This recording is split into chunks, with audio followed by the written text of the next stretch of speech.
Hello दोस्तों। Welcome to only IAS. Date है आज की 24 अक्टूबर 2022 एंड आप सभी का स्वागत है आज के एडिटोरियल डिस्कशन में। देखिए, आप में से बहुत सारे एस्पिरेंट्स पूछ रहे थे कि सुमित सर कब से सर रिज्यूम करने वाले हैं एडिटोरियल डिस्कशन को।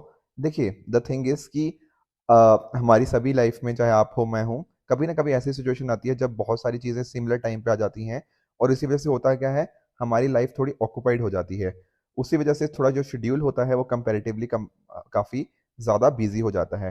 तो करंटली सुमित सर के साथ भी सिमिलर ही सिचुएशन है कि बहुत सारी सर्कमस्टांसेस या कमिटमेंट की वजह से थोड़ा उनका शेड्यूल कंपैरेटिवली आजकल बिजी चल रहा है। सर भी इनफैक्ट आपके साथ डिस्कशन करना चाहते हैं, इनफैक्ट आप सभी को बहुत मिस भी कर रहे हैं। बट थिंग इज कि जस्ट शेड्यूल बिजी होने की वजह से सर थोड़ा टाइम निकालना सर के लिए काफ़ी डिफिकल्ट हो रहा है। तो वंस सर थोड़ा अपना शेड्यूल उनका थोड़ा फ्री हो जाता है, जब कंपैरेटिवली वो कम बिजी होंगे, तो डेफिनेटली वो बहुत ही जल्दी आपके साथ एडिटोरियल डिस्कशन स्टार्ट करेंगे। ठीक है ना? तो सर ने भी इनफैक्ट आपके लिए मैसेज यही भेजा है कि सर भी आप सभी को बहुत मिस कर रहे हैं, बट जैसे ही वो थोड़ा फ्री हो जाएंगे तो वो आपके साथ एडिटोरियल डिस्कशन को वापस से बहुत ही जल्दी रिज्यूम कर लेंगे। ठीक है? तो ये तो होगी पहली चीज। सेकेंडली, देखिए, आप सभी को आज दिवाली है। आपको सभी को दिवाली की बहुत बहुत शुभकामनाएं। आई विश कि आप सभी एंड साथ ही साथ आपके सभी फैमिली मेंबर्स, आपके सभी फ्रेंड्स बहुत ही खुशहाल हों एंड आने वाले ईयर के अंदर आपके जो भी ड्रीम्स हैं आप उनको बहुत अच्छे से अचीव कर पाओ। यही मेरी विश है आप सभी के लिए दिवाली के शुभ अवसर पर। और सारी हमारी टीम की तरफ से भी आपको दिवाली की बहुत बहुत शुभकामनाएं। ठीक है? तो आज हम टोटल 3 एडिटोरियल डिस्कस करेंगे। पहला एडिटोरियल है वो है वर्क कल्चर से रिलेटेड। देखिए, काफ़ी न्यूज़ इसके रिगार्डिंग पिछले कुछ टाइम्स में आती रही हैं बार बार, तो इसको थोड़ा हम डिस्कस करेंगे, कुछ इंपॉर्टेंट टर्मिनोलॉजीज को समझने की कोशिश करेंगे। दूसरा डिस्कस करेंगे जो कंपटीशन कमीशन ऑफ इंडिया के द्वारा गूगल के ऊपर फाइन लगाया गया है, ये क्यों लगाया गया है, क्या रीजंस हैं, एंड थोड़ा इसका बैकग्राउंड भी जानने की कोशिश करेंगे।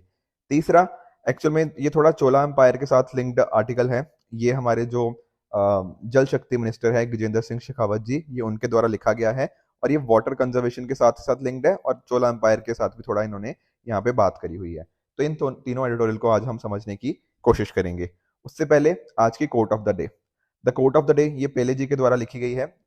It is success is no accident, it is hard work, perseverance, learning, studying, sacrifice and most of all love of what you are doing और लर्निंग टू डू। देखो, बहुत ही इंपॉर्टेंट कोट है। हम सभी देखो लाइफ के अंदर सक्सेस पाना चाहते हैं। कुछ लोगों ने अपनी लाइफ में अंदर सक्सेस भी पाई है, डेफिनेटली। बट आप, इनफैक्ट आप सभी ने कल शायद इंडिया पाकिस्तान का मैच भी देखा होगा। आप लोगों ने देखा होगा कि कल विराट कोहली जी ने कितना अच्छा परफॉर्मेंस किया, राइट? अब पिछले कुछ टाइम्स के अंदर देखो, विराट कोहली जी को बहुत ज्यादा क्रिटिसाइज किया जा रहा था कि आपने सेंचुरी नहीं मार रहे काफी लंबे टाइम से, काफी आप स्कोर कम कर रहे हो, इस तरह से बहुत ज्यादा क्रिटिसाइज कर रहा था। बट उनको फोकस किसके ऊपर था? उनका फोकस था अपने हार्डवर्क के ऊपर, अपनी परसेवरेंस के ऊपर, अपनी कंसिस्टेंसी के ऊपर, अपने आप को डेली बेसिस के ऊपर इंप्रूव करने के कॉरस्पॉन्डिंग। और अगर आपके अंदर ये सारी चीजें हैं ना, अगर आपके अंदर हार्ड वर्क है, परसिवरेंस है, आप चाहे उसको एजुकेशन फील्ड में ले लो, स्पोर्ट्स की फील्ड में ले लो, या जिस भी चीज के अंदर आप कहीं ना कहीं सक्सीड होना चाहते हो, उसके लिए सारी क्वालिटीज चाहिए ही चाहिए। ठीक है ना? तो हो सकता है किसी भी लाइफ से आप ना इंस्पिरेशन ले सकते हो एंड डेफिनेटली अगर आपके अंदर ये सारी चीजें हैं, सेक्रीफाइस करने की पॉसिबिलिटी है कि आप अपना 24/7 अपना बेस्ट देने की आप पॉसिबिलिटीज में आप उसकी कैपेबिलिटीज आप रखते हो, तो डेफिनेटली सक्सेस कोई एक्सीडेंट नहीं होगा आपके लिए। आपके लिए सक्सेस के लिए आपने वर्क किया है and you will surely achieve success. ठीक है? On that positive note start करते हैं अपने पहले एडिटोरियल से। पहला एडिटोरियल है चेंजिंग वर्क कल्चर से संबंधित। देखो, आप लोगों ने भी नहीं पिछले कुछ टाइम के अंदर ना कुछ न्यूज़ सुनी होगी, जैसे कि कई बार ना हेडलाइंस के अंदर इस तरह की न्यूज़ देखने को मिलती है कि टीसीएस ने अपना स्टैंड क्लियर कर दिया मून लाइटिंग के ऊपर। टॉक्सिक वर्क कल्चर के रिगार्डिंग न्यूज़ आती है, क्वाइट क्विटिंग क्वाइट फायरिंग के बारे में न्यूज़ आती है। तो राइटर बोल रहे हैं कि कुछ ना कुछ तो गड़बड़ हो रही है ना, ये इतनी सारी न्यूज़ हमें पिछले कुछ टाइम के अंदर देखने को मिली है। The answer is yes. पहले क्या करते हैं, इन सभी वर्ड्स का ना मतलब जान लेते हैं कि ये मून लाइटिंग आखिर क्या है, ये ग्रेट रेजिग्नेशन क्या है, क्वाइट क्विटिंग, क्वाइट फायरिंग, ये सारी चीजें होती क्या है। देखो, जब मैं बात करता हूँ मून लाइटिंग की, देखो समझने की कोशिश करना। मान लीजिए आपकी एक 9 to 5 जॉब है किसी कंपनी के अंदर, मान लीजिए इन्फोसिस के अंदर जॉब है। ठीक है सर? और ये मंडे से फ्राइडे की जॉब है। तो आप चलो 9 to 5 इन्फोसिस में ये काम करते हो, पर इसके बाद क्या करते हो, आप कोई दूसरी जॉब पकड़ लेते हो। कौन सी दूसरी जॉब? कोई भी हो सकती है। जैसे मान लो किसी और जगह से आपने कुछ प्रोजेक्ट्स उठा लिए या फिर किसी और कंपनी के लिए कुछ ना कुछ काम करने लग गए। वो कब काम करेंगे सर? वो करेंगे शाम को 5 बजे के बाद। आप देखो 9 to 5 है ना, सुबह 9 से लेके 5 बजे की जॉब। तो 5 बजे के बाद आप कंपेरेटिवली शायद थोड़ा फ्री हो, या फिर जो आपके सैटरडेज हो गए, संडेज हो गए, यहाँ पर आप फ्री हो। तो यहाँ पर आप क्या कर रहे हो? आप एक सेकंड जॉब करने लग गए। तो इस चीज को क्या बोल देते हैं? इस चीज को बोल देते हैं मून लाइटिंग। और देखो ये वाली चीज ना, जब आप सेकंड जॉब ले रहे हो या मल्टीपल जॉब्स कर रहे हो, ये कब पॉसिबल है? ये तब पॉसिबल है ना, जब जैसे आप आजकल देख रहे हो वर्क फ्रॉम होम। ठीक है? जब मान लीजिए इन्फोसिस ने, मान लीजिए अगर आपको वर्क फ्रॉम होम दे रखा है, तो आप सोचोगे यार मैं इतना तो मतलब सारा दिन शायद मैं काम नहीं करता, मैं साथ ही साथ दूसरी जॉब भी कर लेता हूँ, पैसे भी ज्यादा अर्न हो जाएंगे और किसी को पता भी नहीं लगेगा। ठीक है ना? बहुत सारे देखो इसके रिगार्डिंग, मून लाइटिंग के रिगार्डिंग क्वेश्चन उठते हैं कि क्या ये सही है, क्या ये गलत है। सही वाले ये बोलते हैं कि हाँ, आप 9 to 5 के बाद ही तो कर रहे हो, तो वो मेरी मर्जी है, जब मर्जी मैं दूसरी जो बाकी का बचा टाइम है उसमें मैं जो मर्जी करूँ। जो बोलते हैं गलत है, वो ये बोलते हैं कि ये तो एथिकल कंसर्न्स उठा रहे हैं ना, कि बिना आपने पहले एम्प्लॉयर की जानकारी के बिना आपने दूसरी जॉब ले ली। तो इस तरह की चीजें इसके रिगार्डिंग अक्सर उठती रहती हैं। काफी अलग अलग कंपनीज ने अलग अलग स्टैंड लिया है। कुछ लोगों को इनफैक्ट कंपनी से निकाल भी दिया है, फायरिंग हो गई है काफी सारे लोगों की, कि वो बिना बताए ये सेकंड जॉब को लेकर बैठे हुए थे, बेसिकली मून लाइटिंग कर रहे थे। तो एक मीनिंग तो ये हो गया। दूसरा वर्ड क्या है? Quite quitting. देखो इसका मीनिंग क्या होता है? देखो, मान लीजिए आपकी ना कोई जॉब है, मान लो कि आपकी कोई जॉब है, और जॉब के अंदर ना आपकी कुछ रिस्पॉन्सिबिलिटीज होती हैं जो आपको बताई जाती हैं। जैसे मान लीजिए आपको बोल दिया कि आपने आप एक टेस्टिंग करोगे, ठीक है, किसी पर्टिकुलर चीज की। ठीक है? आपका जो ऑफर लेटर होता है ना, या फिर आपका जो जॉब डिस्क्रिप्शन होता है, उसमें आपके की रिस्पॉन्सिबिलिटी एरिया बता दिए जाते हैं कि मान लीजिए आपका काम होगा 9 से लेके 5 बजे तक। आपने आपने उसके अंदर टेस्टिंग करनी है, आपने उसके अंदर ये चीजें करनी है, ये 5 चीजें आपको बता दी। ठीक है? तो आप क्या करते हो? आप ना कंपनी के साथ ज्यादा खुश नहीं हो, तो आप क्या करते हो? सिर्फ ये जो 5 चीजें लिखी हुई है ना, ये सिर्फ यही करते हो, इसके अलावा और कुछ नहीं करते। और कुछ जैसे कि हो सकता है आप टीम बिल्डिंग एक्टिविटीज में पार्टिसिपेट करो। ठीक है ना? ऐसा लिखा नहीं गया आपके रिस्पॉन्सिबिलिटी एरिया में कि आपको इसमें पार्टिसिपेट करना है या नहीं करना। पर आप इन जनरल अपने कोलीग्स के साथ सीखते हो, उनकी हेल्प करते हो, कई बार कोई नया रिक्रूटमेंट आ गया है, उसको सीखने में हेल्प करते हो। राइट? तो यहाँ पर हो क्या रहा है? आप कंपनी से एक तरह से क्या हो गए हो? डिसएंगेज हो गए हो। सिर्फ आपको इतना लिखा है कि हाँ 9 से 5 काम करना है, तो आप डॉट 9 बजे स्टार्ट करते हो जॉब, और एग्जैक्ट 5 बजे क्या कर देते हो? अपना सिस्टम बंद कर देते हो। 5 बजे बाद खत्म। आप एक्स्ट्रा वर्क नहीं करना चाहते। एक्स्ट्रा वर्क मतलब कि कई बार होता है ना कि कंपनी को कोई जरूरत आ गई, तो आप पिच इन कर दो कि हाँ यार मैं कर देता हूँ, कोई बात नहीं, आपकी जगह मैं ले लूंगा। ठीक है ना? इस तरह से होता है कि आप कई बार एक्स्ट्रा माइल भी चलने के लिए रेडी हो जाते हो। बट जब मैं बात करता हूँ क्वाइट क्विटिंग की, यहाँ पर मीनिंग क्या है? आप बिल्कुल वही करते हो जो आपके की रिस्पॉन्सिबिलिटी एरियाज के अंदर दिया हुआ है। जिस काम के लिए आपको हायर किया हुआ है, बस उतना ही करोगे, बेयर मिनिमम। उससे ज्यादा एक स्टेप आगे जाने की कोशिश नहीं करते। तो ये भी तो एक तरह से क्या हुआ? आपने डिसएंगेज हो गए ना कंपनी के साथ। आप क्विट नहीं किया, आपने कंपनी छोड़ी नहीं है, बट एक तरह से आप कंपनी छोड़ ही चुके हो, क्योंकि एज इन कि आप सिर्फ वही काम कर रहे हो जो आपको बताया गया है, उसके अलावा कुछ नहीं। बिल्कुल बेयर मिनिमम करना, दैट इज क्वाइट क्विटिंग। आज के टाइम पे ये सिचुएशन बहुत देखने को मिली है, जब लोग क्या हो गए, अपनी कंपनी से थोड़ा डिसएंगेज हो गए, थोड़ा दूर हो गए अपनी कंपनी से। उसी तरह से एक वर्ड होता है हसल कल्चर। अब हसल कल्चर का मीनिंग क्या होता है? हसल कल्चर देखो यही चीज है कि आप थोड़ा एक्स्ट्रा काम करो, वर्क मोर। ठीक है ना? पुशिंग यू हार्डर, कि आप आगे बढ़ते रहो, आप और काम करो। ये जो स्टार्टअप कल्चर है, इसके अंदर आपने देखने को मिला होगा कि लोग आगे जाने के लिए, कि कहीं ना कहीं मुझे प्रमोशन मिल जाए, तो बहुत तेजी से काम करने की बात हो रही है। कंपनीज भी कहीं ना कहीं इस चीज को प्रमोट करती हैं। इसको क्या बोल देते हैं? Hustle culture. सुना होगा, वेरी कॉमन वर्ड। उसी तरह से एक वर्ड होता है क्वाइट फायरिंग। इसका क्या मीनिंग होता है? देखो, क्वाइट क्विटिंग के अंदर क्या समझा था हमने, कि आपके मन से थोड़ा ना कंपनी के लिए जा चुका है, आप सिर्फ बेयर मिनिमम कर रहे हो।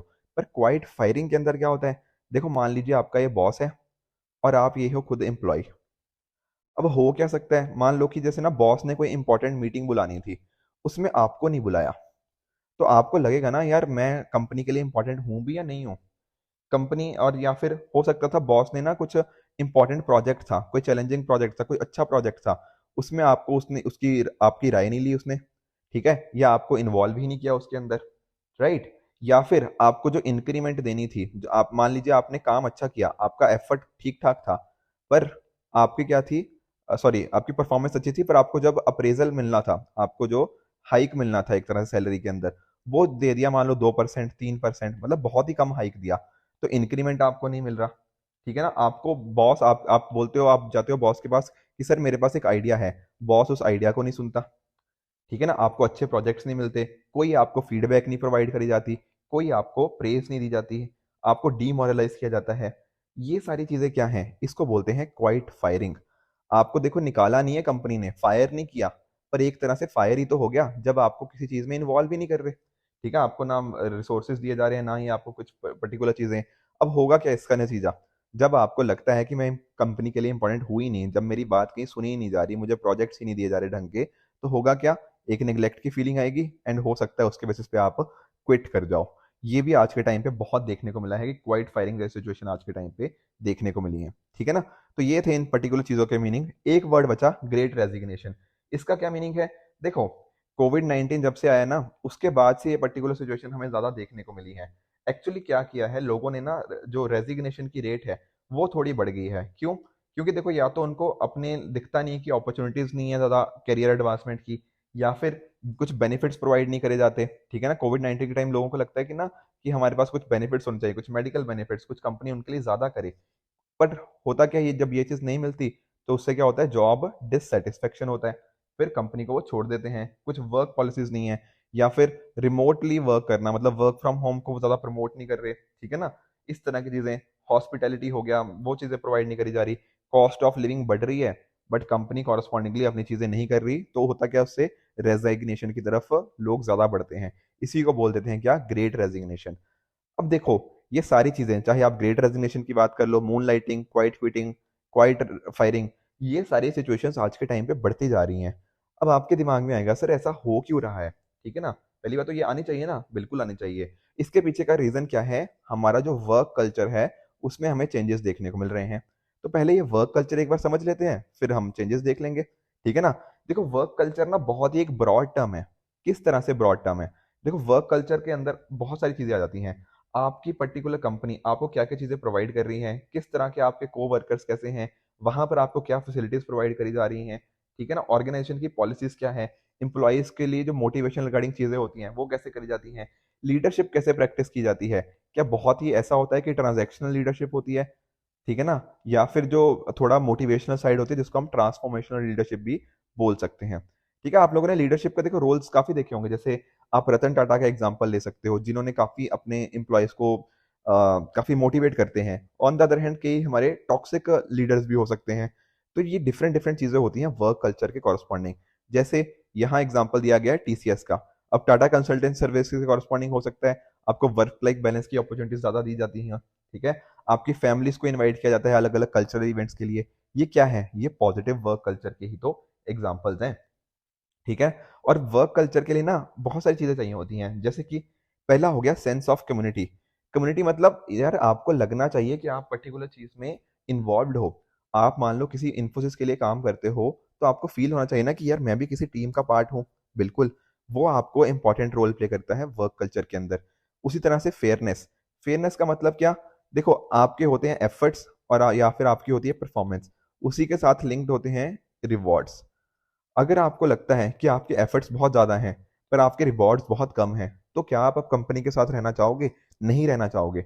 आप इस चीज़ को एवेल्यूएट करते हो, दोनों के बीच में लिंकेज को एवेल्यूएट करते हो। और अगर आपको लगता है कि हाँ मुझे फेयरली ट्रीट किया जा रहा है, मुझे मेरिट के बेसिस पे ट्रीट किया जा रहा है, तो वो एक पॉजिटिव वर्क कल्चर का डेफिनेटली एक एग्जाम्पल हो जाता है। उसी तरह से एक होता है ट्रस्ट। ठीक है ना, जहाँ पे आपको बाकी लोग लगते हैं ट्रस्ट वर्दी हैं, ठीक है, तो वर्क प्लेस सर्टिफिकेशन वहाँ पे इंप्रूव हो जाता है। इनोवेशन, ठीक है ना, आपके नए नए जो आइडियाज हैं, क्या उनको वहां पे अच्छे से सुना जाता है, क्या उनके ऊपर वर्क किया जाता है, कि ऐसा तो नहीं कि जिस तरह से कंपनी ऑलरेडी चली आ रही है उसी हिसाब से चलती रहे। नहीं, ठीक है ना। तो इनोवेशन को भी जहाँ पे प्रमोट किया जाएगा, डेफिनेटली उसका एक पॉजिटिव वर्क कल्चर हमें देखने को मिल जाता है। उसी तरह से एक चीज होती है केयर।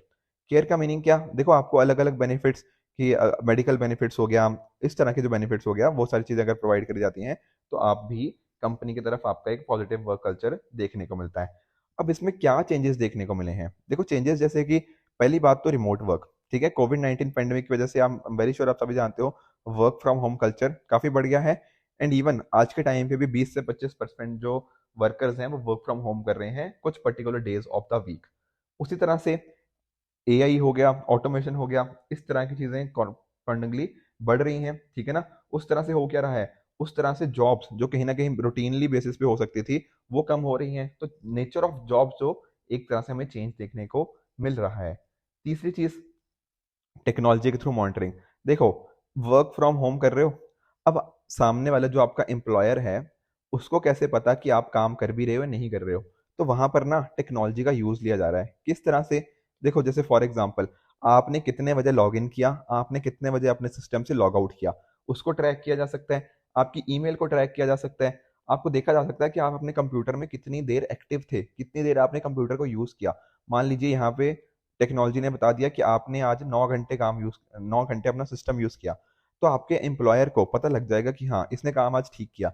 कल हो सकता है आपने कुछ घंटे अपना सिस्टम बंद था आपका, या सिस्टम पे आपने काम नहीं किया और 6 घंटे काम किया, तो आपको एम्प्लॉयर को पता लग जाएगा कि नहीं, ये बंदा काम नहीं कर रहा। तो इस तरह से टेक्नोलॉजी को यूज किया जा रहा है आपकी एक्टिविटी को मॉनिटरिंग करने के लिए। उसी तरह से और क्या चेंज आया है, वर्क आवर्स में इंक्रीज हो गया है। कैसे? देखो, जैसे मान लो आप पहले 9 to 6 जॉब करते थे, तो आप ऑफिस आते थे 9 बजे और 6 बजे चले जाते थे, या 6 साढ़े 6, वॉट एवर, जितने बजे आप फ्री हो। पर उसके बाद एक बार आप घर आ गए, आपको जनरली कॉल नहीं किया जाता था कि हाँ, ये काम कर दो, ये काम कर दो। पर आजकल क्या हुआ है, ये 9 to 6 का कॉन्सेप्ट नहीं रहा। अगर आप वर्क फ्रॉम होम ही हो तो कई बार आपको 8 बजे भी मेल आ रहा है, कई बार रात के 10 बजे भी मेल आ रहा है, और आपको वो एक्सपेक्ट कर रहे हैं कि हाँ, आप इस टाइम भी फ्री होंगे। तो उससे क्या हुआ है, वर्क आवर जो कहीं ना कहीं पहले 9 to 6 थे ना, हमने तो क्या सोचा कि वर्क फ्रॉम होम से वर्क आवर कम होंगे, पर वो कम नहीं हुए, शायद वो ज्यादा हो गए हैं। तो ये तरह की सिचुएशन हमें देखने को मिल रही हैं। इस तरह के चेंजेस हमें आज के टाइम पे देखने को मिले हैं। और इससे क्या चैलेंजेस आए हैं? देखो, कम्युनिटी की ना सेंस खत्म हो गई है। जैसे अब आप घर से काम कर रहे हो, आप शायद हो सकता है अपने जो पीयर्स हैं उनके साथ उतना कनेक्टेड ना फील करो। देखो, डेली जब आप ऑफिस जाते हो कहीं ना कहीं आपका कनेक्शन बनता है, पर यहाँ पर कनेक्शन बनने की पॉसिबिलिटी थोड़ी कम हो रही है। क्यों? क्योंकि आप उनके साथ उतना एंगेजमेंट नहीं हो रही। उस वजह से आपके अंदर लोनलीनेस जैसे इश्यूज आ सकते हैं। बिल्कुल। ट्रस्ट कम हो जाता है, ठीक है ना? ये जो कहीं ना कहीं नए फिनोमिनन है, क्वाइट क्विटिंग बताया, क्वाइट फायरिंग बताया, ये क्यों है? इसी वजह से है ना कि दोनों के बीच में एक तरह का ट्रस्ट डेफिसिट आ चुका है। राइट। उसके अलावा ओवर वर्किंग, अभी पीछे भी मैंने बताया ना कि कई बार क्या हो रहा है कि एक तो हसल कल्चर जो मैंने आपको समझा रहा था, ठीक है, उसमें क्या हो रहा है, आपको पुश किया जा रहा है कि आप और काम करो, और काम करो। उससे क्या हो रहा है, ओवर वर्किंग। ओवर वर्किंग से क्या हो रहा है, आपके अंदर अलग अलग हेल्थ इश्यूज आ रहे हैं। इवन वर्ल्ड हेल्थ ऑर्गेनाइजेशन की भी रिपोर्ट है कि one of the major reason behind जो हेल्थ इश्यूज आने के आज के टाइम पे 21st सेंचुरी के अंदर, तो वो ओवर वर्किंग ही है। इवन जो इन्वायरमेंट इंटरनेशनल के द्वारा जो था, उन्होंने बताया कि 7.45 लाख पीपल नियरली उनकी डेथ हो गई from stroke and heart diseases, जो कि कहाँ एसोसिएटेड थे, लॉन्ग वर्किंग आवर के साथ लिंक थे। साथ ही साथ टेक्नोलॉजी का यूज बढ़ता जा रहा है, उससे कुछ अपने इश्यूज हैं, जैसे साइबर सिक्योरिटी के कॉरस्पॉन्डिंग हो गए। ठीक है ना? आप सारा दिन अपनी स्क्रीन के सामने ही हो, कभी आप लैपटॉप के सामने हो, कभी आप मोबाइल के सामने हो, तो पूरा दिन इतना जब कहीं ना कहीं, तो डिजिटल वेलबींग आपकी इम्पैक्ट होती है इन जनरल वैसे भी, और वैसे भी टेक्नोलॉजी से भी इससे इश्यूज आते हैं, एंग्जाइटी वगैरह रिगार्डिंग इश्यूज। ठीक है। साथ ही साथ आपकी मेंटल हेल्थ। देखो, मेंटल हेल्थ तो आज के टाइम पे एक मेजर कंसर्न बन ही चुका है, आप जानते भी हो इस चीज को। ठीक है ना? तो ये सारे इश्यूज हमें यहाँ पर देखने को मिलते हैं। पर इसको सॉल्व करने के लिए क्या किया जा सकता है? एक चीज हो सकती है कि हम फोकस करें एक पॉजिटिव वर्क कल्चर की तरफ, जहां पर ओवरऑल वेलबींग के ऊपर फोकस किया जाए, जो होता है ना वर्क लाइफ बैलेंस, ठीक है, उसके ऊपर फोकस किया जाए।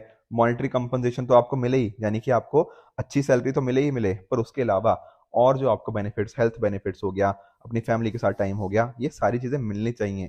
तभी ये सारे इश्यूज हम कहीं ना कहीं इनको सॉल्व कर पाएंगे। देखो, उसके अलावा जो आपको एक एक प्रॉब्लम थी लोनलीनेस की, कि आप अपने पीयर्स के साथ उतना कनेक्टेड नहीं रह पा रहे हो, तो उसका तरीका क्या हो सकता है कि टेक्नोलॉजी को यूज करें, जैसे वीडियो कॉन्फ्रेंसिंग हो गया, इंस्टेंट मैसेजिंग हो गया।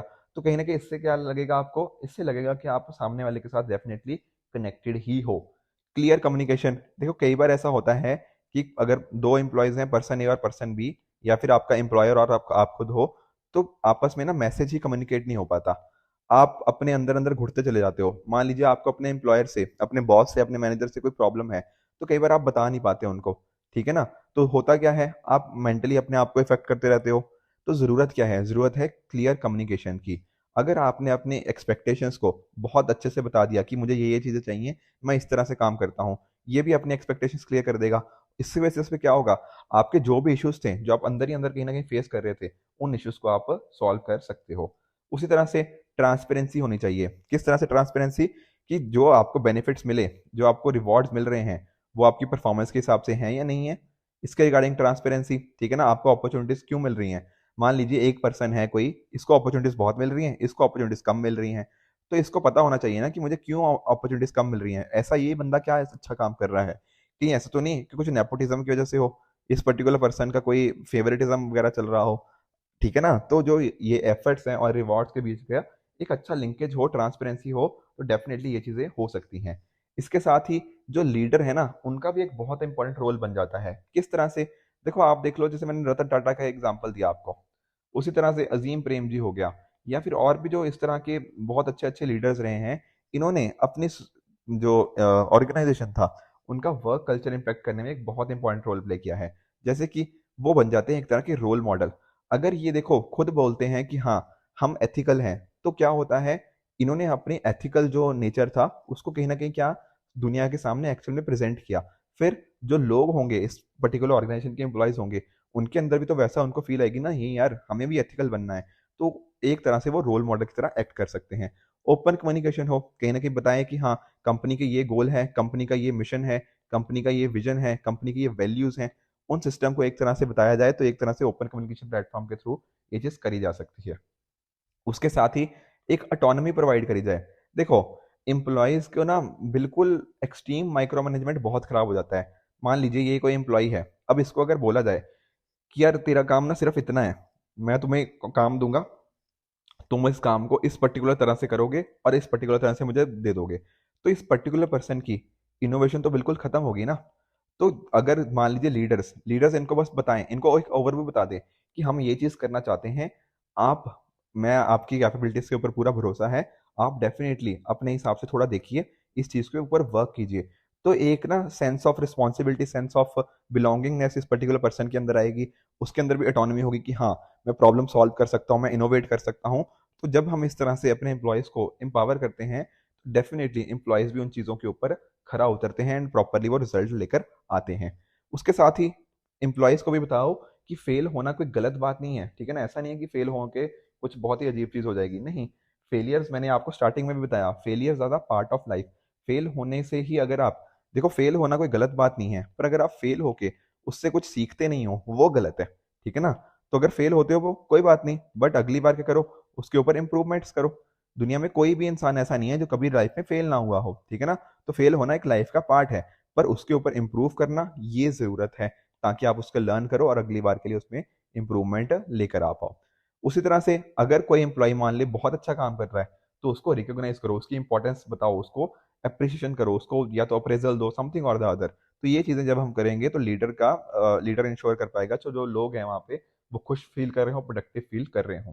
साथ ही साथ फीडबैक अगर आपको मिलती है तो उसके ऊपर आपने क्या एक्शन लिया, ये बहुत इंपॉर्टेंट चीज है। इवन देखो हमारी गवर्नमेंट जैसे प्रगति जैसे इनिशिएटिव है, ठीक है, proactive governance and timely implementation, उसके बेस पे पता लगता रहता है कि कैसे काम चल रहा है। कोई अच्छा काम कर रहा है तो उसको प्रॉपर बेनिफिट्स दिए जा सकते हैं, कोई गलत काम कर रहा है तो उसको अकॉर्डिंगली हम डील किया जा सकता है। तो इस तरह से लीडर का भी बहुत इंपॉर्टेंट रोल होता है। तो इस एडिटोरियल के अंदर हमने ये समझा कि क्या क्या वर्क कल्चर के अंदर चेंजेस हमें देखने को मिल रहे हैं, उससे क्या क्या इम्पैक्ट आ रहा है, एंड क्या इंपॉर्टेंस या क्या तरह से चेंजेस हम लेकर आ सकते हैं अपने सिस्टम के अंदर, जिसके बेसिस पर ये जो इश्यूज फेस हो रहे हैं उनको हम ठीक कर पाए। तो ये था हमारा आज का पहला एडिटोरियल। चलते हैं हमारे दूसरे एडिटोरियल की तरफ। देखिए दूसरा एडिटोरियल है जो कंपटीशन कमीशन ऑफ इंडिया के द्वारा गूगल के ऊपर एक तरह से फाइन लगाया गया है। देखिए इसको जरा समझते हैं कि ये मुद्दा क्या है। देखो मुद्दा ये है कि गूगल के ऊपर फाइन लगा है कि उन्होंने अपनी डोमिनेंट पोजीशन को एक तरह से उसको मिसयूज किया है। तो उसके वजह से सीसीआई ने यहाँ पे फाइन लगा दिया है 1337 करोड़ का। देखो पहले एक चीज समझो, देखो कंपटीशन ना एक बहुत ही इंपॉर्टेंट चीज है। क्यों इंपॉर्टेंट चीज है? देखो अगर एक चीज सोचो, कंपटीशन नहीं होगा तो होगा क्या। आप आजकल के टाइम पे अलग अलग सर्विसेज देखते हो, जैसे एग्जांपल समझते हैं, आपके सामने आज के बीएसएनएल है, आपके सामने आजकल जियो है, एयरटेल हो गया, या फिर जो वी हो गया, ठीक है ना, इस तरह से और ऑप्शंस भी हैं आपके पास। तो यहाँ पर क्या है, सभी के अंदर कंपटीशन है।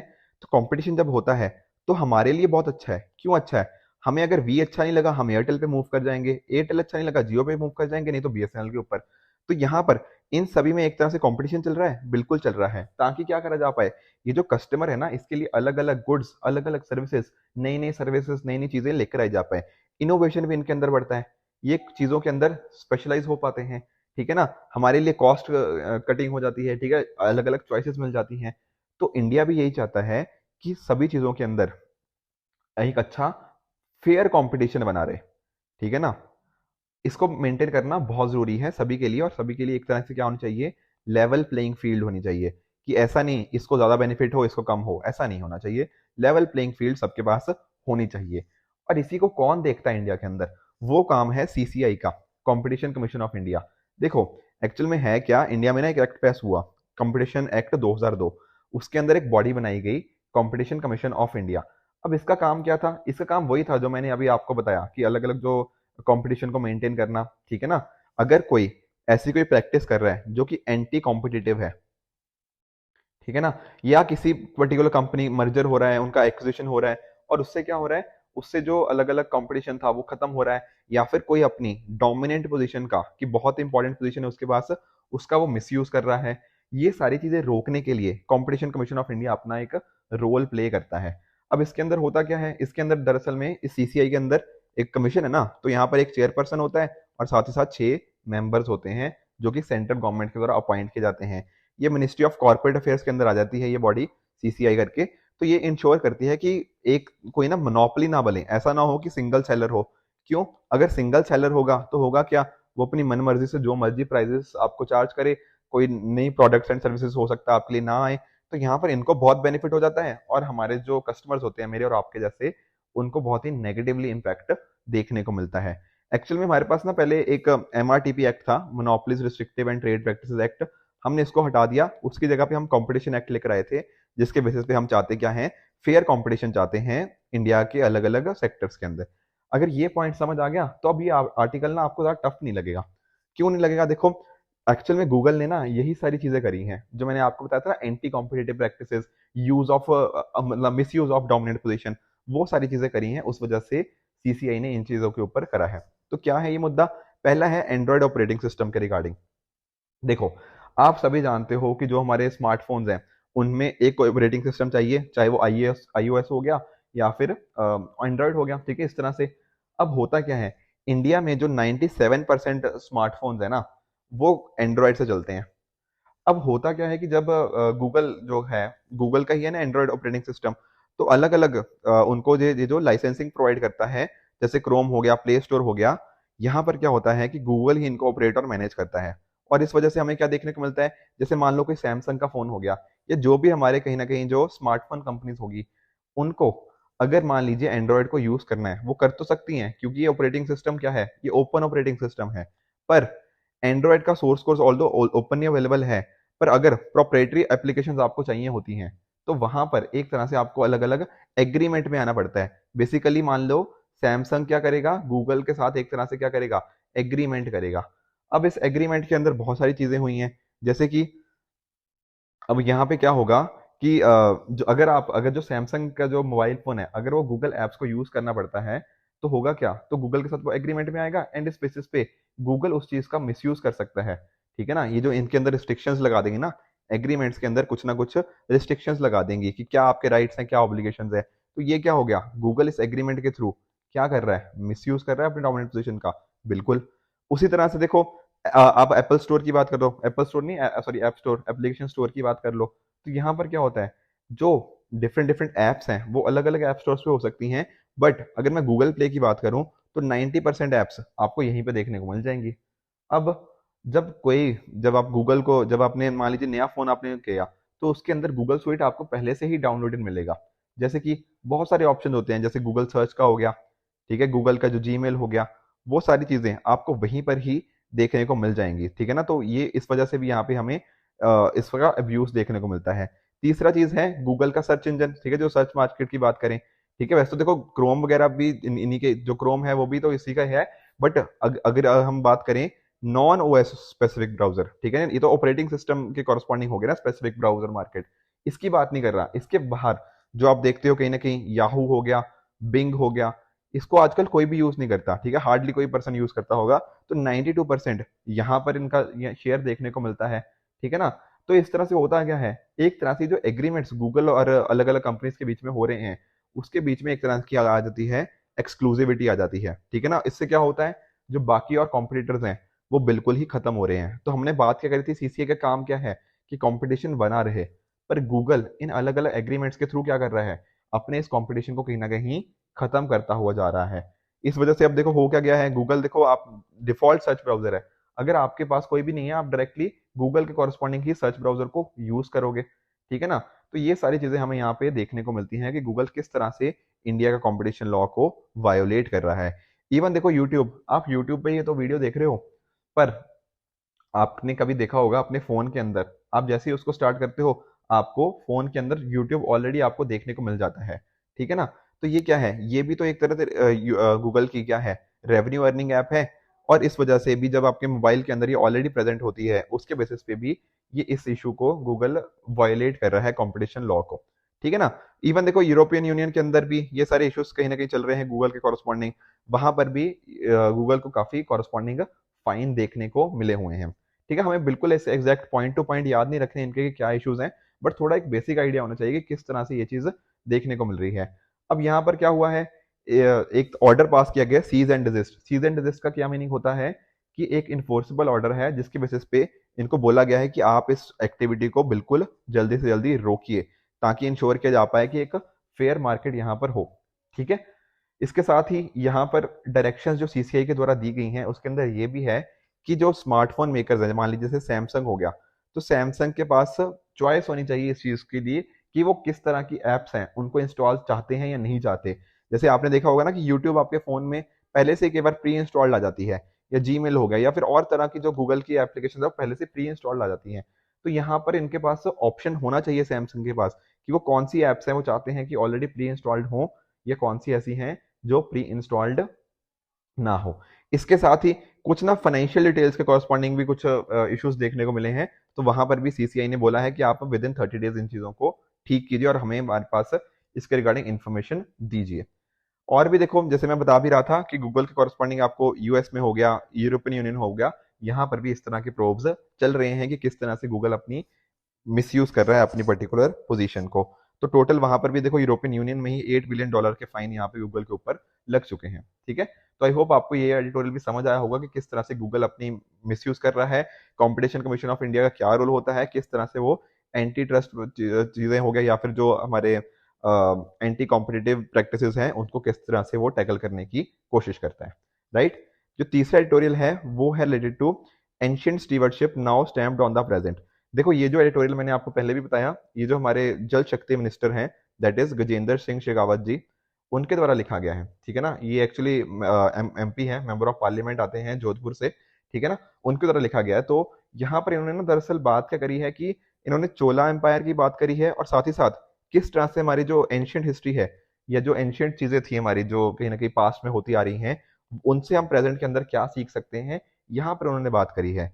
देखो एक पर्टिकुलर मूवी का इन्होंने जिक्र किया है दैट इज PS1, इसका जो भी ट्रेलर है उसके कॉरस्पॉन्डिंग इन्होंने बात करी है कि यहाँ पर हमें अलग अलग चीजें देखने को मिलती हैं, and one of them is what, कि इनका जो वाटर मैकेनिज्म है, ठीक है ना, किस तरह से उनका वाटर के साथ क्या रिलेशन था, ये सारी चीजें यहाँ पे बात करी गई हैं। और ये बात देखो किसकी कर रहे हैं, यहाँ पे इन्होंने बृहदेश्वरा टेम्पल की भी बात करी है कि किस तरह से उस टाइम पे टेम्पल्स कितने बड़े होते थे, एंड साथ ही साथ जो राजा हैं that is Raja Raja Chola one, ठीक है। आप सभी चोला किंगडम को पढ़ते हो अपनी हिस्ट्री बुक्स के अंदर, तो इनकी उन्होंने बात करी हुई है कि इस पर्टिकुलर मूवी के साथ ही यहाँ पर इस चीज के रिगार्डिंग भी हमें पता होना चाहिए कि किस तरह से हमारे एंशियंट टाइम्स के अंदर कितनी एक इंपॉर्टेंट चीज थी। देखो बात करें राजा राजा चोलावन की, तो उन्होंने बोला है कि ऐसे सिर्फ पहले किंग नहीं थे जिन्होंने फोकस किया पानी के ऊपर, ठीक है। हमें करिकाल चोला इनका भी देखने को मिलता है जिन्होंने क्या किया था, ग्रेट एनीकट, एनीकट का मीनिंग क्या होता है, एक तरह से डैम ही होता है। देखो डैम जैसे हम किसी स्ट्रीम के ऊपर या फिर किसी रिवर के ऊपर जब बनाया जाए, ताकि उस बेसिस पे क्या हो, आसपास के एरियाज के अंदर सप्लाई करी जाए। मान लो आसपास खेत होते हैं तो खेतों के अंदर किस तरह से सप्लाई करनी है, तो वहां पर जो कलेनायिका था वो करिकाल चोला के द्वारा बनाया गया था, जो कि आज भी यूज में है। तो देख रहे हो कितनी पुरानी चीजें आज भी हमें यूज में देखने को मिलती हैं। तो डेफिनेटली एंशियंट टाइम्स में कितनी इंपॉर्टेंट चीजें करी गई थी, उससे हम बहुत सारी चीजें प्रेजेंट के अंदर भी सीख सकते हैं। तो चलो इन्होंने जो काम किया वो तो डेफिनेटली इंपॉर्टेंट था ही था, बट यहाँ पर राइटर ये बात कर रहे हैं कि जो राजा राजा चोलावन था, जो थे बेसिकली, उन्होंने जो काम किया वो एक्चुअल में गवर्नेंस के कॉरस्पॉन्डिंग बहुत इंपॉर्टेंट काम किया।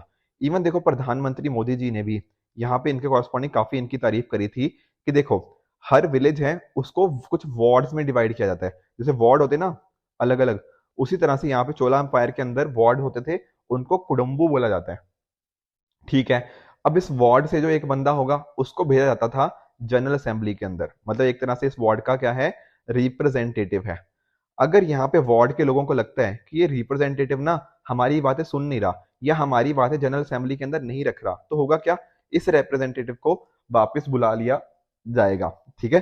तो काफी गवर्नेंस सिस्टम को काफी स्ट्रांगली यहाँ पे बनाया गया था। उसी तरह से देखो चोला किंगडम के अंदर क्या था, ऑटोनॉमी थी, मतलब कि आप अपने डिसीजन अपने हिसाब से ले सकते हो विलेज काउंसिल के कॉरस्पॉन्डिंग, ऐसा था।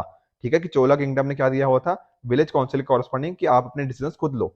बट ये विलेज काउंसिल अपने इस पावर का मिसयूज भी ना करें, इस वजह से क्या किया जाता है, इनके ऊपर ऑडिट मैकेनिज्म भी रखा जाता था। तो कहने का मतलब आपको पावर दी भी है, बट आप पावर का मिसयूज ना करो, इसके लिए भी एडुकेट मैकेनिज्म है। तो एक तरह का प्रॉपर चेक्स एंड बैलेंसेस हमें यहाँ पे देखने को मिल रहा है। तो क्लियरली जो इनका गवर्नेंस सिस्टम था ना, वो काफी स्ट्रांग था, यहाँ पे हमें ये बात देखने को मिल रही है। उसी तरह से एक और तरीका था, वो क्या तरीका था कि जैसे मान लो जो किंग है ना, वो सभी लैंड को क्या करेगा, जो आसपास की जो लैंडलॉर्ड्स हैं, वो लैंडलॉर्ड्स को एक तरह से डिपेंडेंट कर देगा अपने ऊपर। ठीक है, इस बेसिस पे क्या होगा, इस पर्टिकुलर किंगडम की स्टेबिलिटी मेंटेन रहेगी। ऐसा नहीं होगा कि ये लैंडलॉर्ड्स का जब मन करेगा ये इस पर्टिकुलर एरिया से बाहर चला जाए, ये इस किंगडम को छोड़ के चला जाए, नहीं। इसके साथ एक तरह से आपने यूनिफाई कर दिया तो डेफिनेटली आपके किंगडम की स्टेबिलिटी बनी रही। राइट। इवन देखो अलग अलग, जैसे फॉर एग्जांपल चाणक्य का अर्थशास्त्र हो गया, विष्णु एंड वशिष्ठ का जो धर्मशास्त्र हो गया, उन्होंने जो वाटर मैनेजमेंट की बात करी है ना, वो यहाँ पर राजा राजा चोलावन जी के द्वारा उसको स्ट्रांगली फॉलो करा गया है। किस तरह से फॉलो करा गया है, देखो रेन वाटर हार्वेस्टिंग हमें देखने को मिलती है यहाँ पे चोला किंगडम के अंदर, वाटर कंजर्वेशन के ऊपर फोकस दिखता है। ठीक है ना। एंशियंट टैंक्स बनाए गए हैं इस पर्टिकुलर एरिया के अंदर ताकि पानी की कोई कमी ना हो। ठीक है ना। तो ये सारी टेक्निक्स कोई आज की टेक्निक्स नहीं है जो हम बात करते हैं, ये सालों से चली आ रही हैं। इन टैंक्स को बहुत लार्ज भी नहीं बनाया जाता था, क्यों, क्योंकि डेक्कन प्लेट्यू की जो टोपोग्राफी है उस हिसाब से ही इसको बनाया गया है। तो बहुत सोच के इंजीनियरिंग का बहुत ही स्ट्रांग हमें यूजेस यहाँ पे देखने को मिलता है। ठीक है ना। तो ये सारी चीजें यहाँ पे कहीं ना कहीं हमें देखने को मिलती हैं। इवन एक पर्सन को भी अपॉइंट किया जाता था, दैट इज नीर कट्टी। ये क्या होते थे, इंचार्ज ऑफ इरिगेशन, जिनका काम क्या होता था कि एक पर्टिकुलर टाइम पे, जैसे होता नहीं कि सुबह 6 बजे पानी छोड़ दिया, फिर 8 बजे पानी रोक दिया, फिर रात को 8 बजे फिर से पानी चला दिया। तो इस तरह से क्या होता था, एक नीर कट्टी जो कि इंचार्ज होते थे, वो एक शेड्यूल के हिसाब से पानी को छोड़ते थे, पानी को रोकते थे, ताकि सभी फसलों के अंदर, सभी खेतों की जो फसलें हैं वहां तक पानी पहुंच पाए।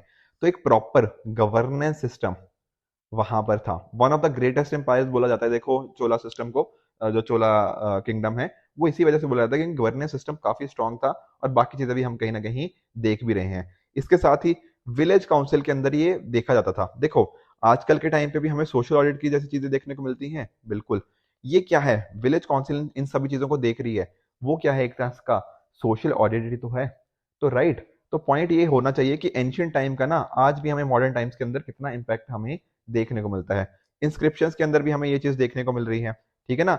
इवन देखो जो ये चीज बाहर का पैरामीटर बनाया जाता था यूटिलाइजेशन ऑफ वाटर के लिए, यहाँ पर भी ना इंजीनियरिंग कह लो, मैथमेटिक्स कह लो, उसका प्रॉपर यूटिलाइजेशन देखने को मिल रहा है कि कितने का ये, कितने मीटर का ये होना चाहिए। ये सारी चीजें प्रॉपरली प्लान्ड थी उस टाइम पर भी। ठीक है। उसी के साथ ही साथ देखो यहाँ पर इन्होंने टोटल राजा राजा चोलावन जी के द्वारा टोटल 5,000 डैम्स को बनाया गया। वाटर मिनिस्ट्री उन्होंने अलग से सेटअप कर रखी थी, तो वाटर की इंपॉर्टेंस को बहुत ही अच्छे से यहाँ पे ये समझते थे। इवन देखो यहाँ पर एक पानी को बचाना, पानी को सेव करना, फ्लड मैनेजमेंट, ये एक आपकी ड्यूटी, आपका ये धर्म माना गया एक तरह से कि आपकी ड्यूटी ही सबसे बड़ी ये है कि आपको पानी को सेव करना है या फिर फ्लड को आने से रोकना है।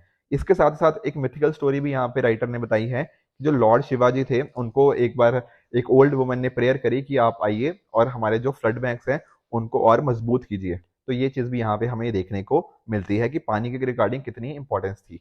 आज के टाइम पे देखो, जैसे आपने देखा होगा एमजी नरेगा के अंदर, एमजी नरेगा के अंदर अलग अलग जो कॉस्ट होती है, जो एक होती है सप्लाई कॉस्ट होती है जो अलग अलग चीजों को कॉरस्पॉन्डिंग होती है, या फिर जो लोगों की सैलरीज या उनकी वेजेस के कॉरस्पॉन्डिंग कॉस्ट होती है। तो ये सारे गवर्नेंस के एस्पेक्ट्स हमें उस टाइम जो चोला एम्पायर के अंदर भी देखने को मिलते थे। उसी तरह से लोगों का इन्वॉल्वमेंट, देखो हम आज बात करते हैं ना बॉटम अप, कि लोगों को इन्वॉल्व करो गवर्नेंस के अंदर। ठीक है ना। तो ये सारी चीजें हमें उस टाइम भी देखने को मिलती थी। आज भी देखो जल शक्ति अभियान के अंदर हम बात करते हैं ना जन आंदोलन की, कि लोगों को इन्वॉल्व करो, तो यहाँ पर भी चोला एम्पायर के अंदर भी गवर्नमेंट के साथ साथ लोगों का भी एक स्ट्रॉन्ग इन्वॉल्वमेंट था। तो काफी एडवांस्ड हम इसको मान सकते हैं। तो यहाँ पर राइटर ये बात करते हैं कि आज के टाइम पर हमें कोई नई नई टेक्निक्स लगाने की जरूरत नहीं है, नहीं। अगर हम अपने पास्ट को अच्छे से समझ लेना तो हम उस चीज तक पहुंच जाएंगे। किस तरह से? देखो, आप याद करो कैंपेगौड़ा जी के बारे में, ठीक है ना। जब उन्होंने सिटी ऑफ बेंगलुरु को बनाया तो उनकी माता जी ने उनको दो एडवाइसेस दी। क्या थी? कि एक तो लेक्स बनाओ और एक ट्रीज को प्लांट करो। और यही पर्टिकुलर दो चीजें आज के टाइम पे बेंगलोर सिटी को बहुत अच्छे से डिफाइन भी कर देती हैं, राइट। पल्लवास के अंदर भी क्या था? एक अलग से बॉडी थी वाटर मैनेजमेंट या लेक मैनेजमेंट के लिए, एरिबरियम, ठीक है। किंग रुद्रदमन जी ने भी जो लेक सुदर्शन के रिपेयर के लिए अलग अलग काम किया, ठीक है। उसी तरह से देखो यहाँ पे राइटर ये भी बात कर रहे हैं कि जो रानी की वाव है, देखो हम सभी को ताजमहल के बारे में तो पता ही पता है, बट रानी की वाव के अंदर क्या था? यहाँ पर जो वहां की रानी थी ना, उद्यमती, उन्होंने अपने हस्बैंड के लिए, उन्होंने जो किंग भीमदेव थे उनकी याद में ये रानी की वाव बनाई थी, ठीक है। अब ये पतन जो है गुजरात के अंदर, वहां पर हमें ये पर्टिकुलर स्टेपवेल देखने को मिलता है, सरस्वती रिवर के कॉरस्पॉन्डिंग, ठीक है, उनके बैंक से कॉरस्पॉन्डिंग।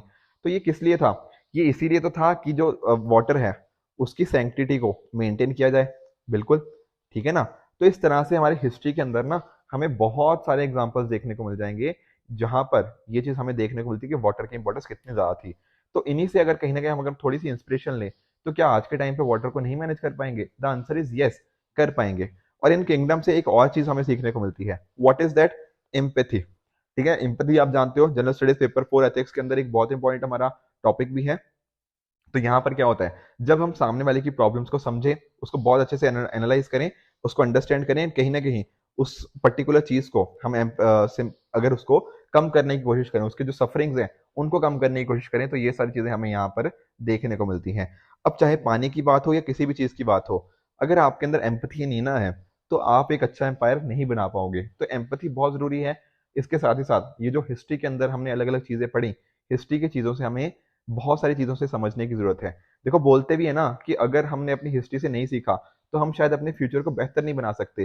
तो यही चीज यहाँ पर है। ये अगर वाटर कंजर्वेशन टेक्निक्स हो गया, एम्पथी हो गया, अगर हमने अपने जो रूलर्स थे, हम अलग अलग जो एम्पायर्स थे, अगर उनसे ये चीज हम सीख सकते हैं तो डेफिनेटली हम अपने पर्टिकुलर सिचुएशन को बेहतर बना सकते हैं एंड अपने फ्यूचर को और भी अच्छा कर सकते हैं। तो यही था आज का तीसरा एडिटोरियल। आई होप आपको तीनों के तीनों एडिटोरियल समझ आए होंगे, अच्छे से आपको उन चीजों को अंडरस्टैंड किया होगा। इसी के साथ मैं आप सभी की फैमिलीज को हैप्पी दिवाली दोबारा से विश करना चाहता हूँ। आई होप कि आपका ये दिन अच्छा जाए, ठीक है। तो this it for this video, keep working hard, good bye and good luck.